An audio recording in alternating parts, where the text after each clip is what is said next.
सभी मित्रों को प्रेम नमन। आज बात करेंगे एक बहुत पुरानी कहानी की, लेकिन हर समय में ये कहानी एप्लीकेबल है और बहुत गहरा मतलब है इसका। धोबी धोबन की कहानी। धोबी धोबन को सब जानते होंगे रामायण के थ्रू। उत्तर रामायण के मूल लेखक रचयिता है ये। धोबी धोबन ने माँ सीता के ऊपर उंगली उठाया कुछ, तो प्रजानुरंजक राजा रामचंद्र ने माँ सीता को वनवास दिया। ये उत्तर रामायण की पाठ है जो है वो तो है। हमारे उड़ीसा में एक धोबी धोबन की कहानी है कि जो हस्बैंड वाइफ जो जो कपल बहुत ज़्यादा लड़ाई करते हैं एक दूसरे के साथ, लेकिन एक दूसरे को छोड़ते भी नहीं और तो उनको धोबी धोबन कहा गया है। और ये इसको आप तारीफ भी समझ सकते हो, एक तरह से एक लो स्टैंडर्ड का लाइफ भी निंदा भी समझ सकते हो, तो आपके दृष्टिकोण है।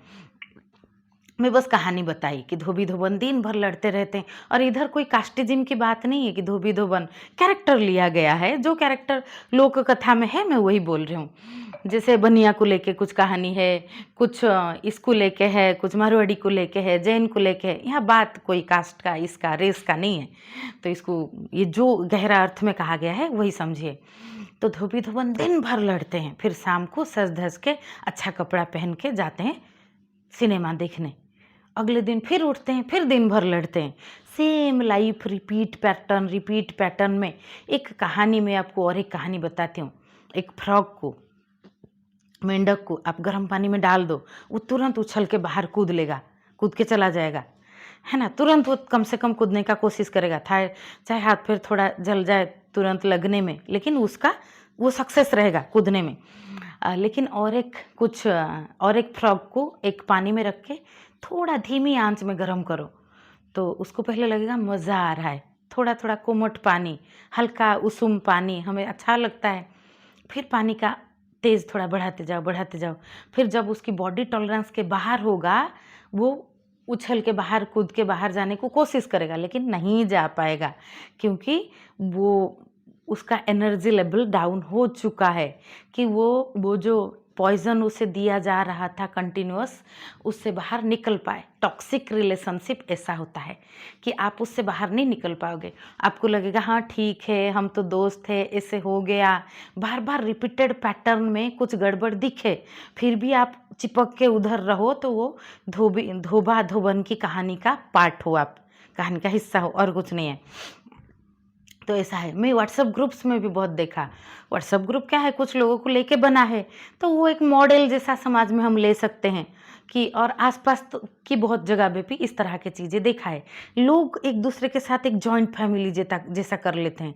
जैसे व्हाट्सएप ग्रुप में इसीलिए बोल रही हूँ क्योंकि उसमें स्ट्रेंजर को लेके भी ऐसे हो जाता है, तो रियल लाइफ में तो होता ही रहता है। लोग टॉक्सिक रिलेशनशिप में झेलते रहते हैं, लेकिन कूद नहीं पाते बाहर। कोई मतलब उसी में अपने आप को सेपरेट करके भी नहीं रख पाते, उसी जो घुटन में घूम घूम के दिन भर किचर मिचर में समय जाता है। फिर शाम को धोबी धोबन जैसा थोड़ा कुछ पल के लिए उनको लगता है कि हाँ बहुत कुछ ठीक है, अच्छा है। अगले दिन फिर सेम रिपीटेशन। तो इनके जीवन में कोई विकास नहीं, कोई इवोल्यूशन नहीं, कोई ग्रोथ नहीं है। और ये चीज़ में कोई आध्यात्मिक दिशा भी नहीं है कि ये चीज़ को आप अध्यात्म एडजस्टमेंट नहीं है। अध्यात्म अंदर का बहता हुआ धारा है, शुद्ध धारा है, अग्नि में तपाया हुआ शुद्ध जल का प्रवाह है। तो इसमें आपको कुछ निर्णय लेना पड़ता है ताकि आपका जीवन का अगली कड़ी, बेहतर कड़ी को आप पकड़ पाओ। नहीं तो उसी में जो लकड़ी का घोड़ा होता है ना, आगे जाता है पीछे जाता है, उसको लगता है मैं गति कर रहा हूँ, वैसा ही रहोगे। कुछ व्हाट्सएप ग्रुप में भी मैंने ऐसा देखा कि कुछ लोग अपना जॉइंट फैमिली जैसा बना लेते हैं कि 8-10 लोग हम एक दूसरे से जुड़ के रोज़ बात कर रहे हैं। कभी झगड़ा हो गया, कभी कुछ चर्चा में ऊपर नीचे हो गया, कभी कुछ बहुत ज़्यादा गलत भी हो गया, उसमें से किसी व्यक्ति ने बहुत गलत अभिव्यक्ति किसी की तरफ दे दिया, तो भी अगले दिन पल में जीते हैं। हम सब भूल जाओ और पल में जियो। पल में जीने का मतलब क्रमबद्धता को भी देखना।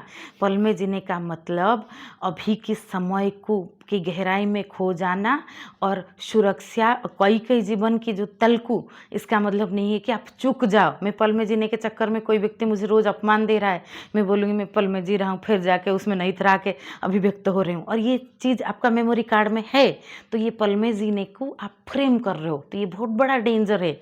आप खुद की बनाई हुई ट्रिक में जा रहे हो। तो पल में जीने का मतलब पागलपन में जीना नहीं है, क्रमबद्धता को देखना। उसी से आपका नया अच्छा आदत भी बनता है, बुरा आदत भी टूटता है, ज़िंदगी से गलत लोग निकल जाते हैं और सभी में उसी की अभिव्यक्ति है। लेकिन हाँ, ये अलग बात है आपने अपना जीवन डेडिकेट किया है, अगर किसी 2-4 व्यक्तियों की सुधार में शायद आप कुछ उपयोगी हो पाए, तो ये अलग बात है। ये सब व्यक्ति का व्यक्तिगत निर्णय है और ये भी एक एक तरह का धोबी-धोबन का लाइफ़ को कुछ लोग तारीफ़ भी करते हैं। हमारे यहाँ ये कहावत है, मतलब दोनों में देखो अंदर तो कुछ रिश्ता है, चाहे कितना भी लड़ाई-झगड़ा हो जाए, शाम को ये करके रोज़ जाते हैं सज-धज के सिनेमा देखने। मतलब कुछ पल के लिए जो, लेकिन इसमें गहराई से तो ये टॉक्सिक रिलेशनशिप है जिसमें कुछ बदलता नहीं है और जब कुछ नहीं बदलता ना तो वो तालाब बनता है, उसमें कचरा डिपॉजिट होता है। तो रिपीटेड पैटर्न को आप समझ नहीं पा के उसमें निर्णय नहीं ले पा रहे हो तो कहीं न कहीं बहुत गहरा तल पे आप कमज़ोर हो। तो मैं वैसा देखी, कुछ व्हाट्सएप ग्रुप में भी देखी मैं, परिवार में तो होता ही रहता है, व्हाट्सएप ग्रुप में स्ट्रेंजर लोगों के बीच भी ऐसे होता है। 7-8 लोग मिलके सपोज़ कोई भी मानव तो बहुत ज़्यादा बहुत एक क्रिमिनल में जब कुछ पल के लिए करुणा की धारा खिल सकता है, वो अपना कुछ लोगों को लेके इमोशनल होता है, हो सकता है। तो कोई भी साधारण व्यक्ति में तो ये होता रहता है, लेकिन हम क्या चुनाव करते हैं, हमारा जीवन वैसे बनता है।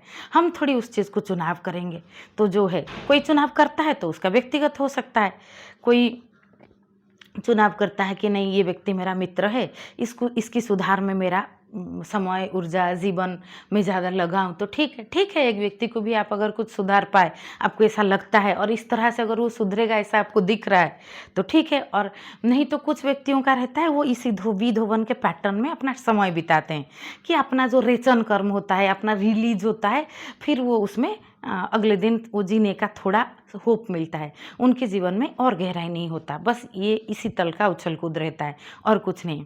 मैं वो देखी कुछ, उसी से मुझे ये समाज में भी देखा, मैंने कोरिलेट किया। समाज, रियल लाइफ़ सब एक ही है, इसको खंड-खंड में हम देखते हैं। जो इधर है उधर वही है, वही व्यक्ति पैटर्न में रिपीट होता है क्योंकि वो अपना गहरा संस्कारित मन के अंदर जो चीज़ें बैठा है उसको बदल नहीं पाता। तो आप क्या चुनते हो उस हिसाब से आपका जीवन बनता है।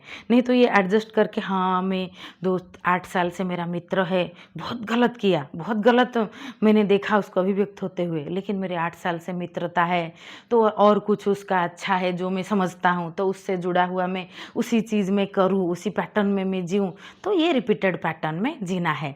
यहाँ ये लोगों को मैं एडजस्टिव सामाजिक प्राणी बोल सकती हूँ। अच्छा, इसमें कोई गलती भी नहीं है। समाज में एक एडजस्टमेंट एक बहुत बड़ा चीज़ होता है। इसमें ये लोग में एडजस्टमेंट ज़्यादा होता है। ये किसी में बहुत ज़्यादा गड़बड़ दिखता है तो भी वो उस व्यक्ति से को अगर बहुत दिन से जानते हैं, परिचित है, तो वो चीज़ को हैंडल करते हैं। तो ये एक तरह का एडजस्टमेंट है। It is good in some frame, कुछ आयाम में तक ये सही है, लेकिन इसमें आध्यात्मिक कुछ नहीं है। आध्यात्मिक तो मानवता का शिक्षा देता है। आध्यात्मिक तो कहता है कि आप डिटैचमेंट, मोह मुक्ति का शिक्षा, मोह से हट के आप प्रेम की भाव खिलना, इस तरह के चीज़ों में कोई प्रेम का भाव खिलता नहीं है।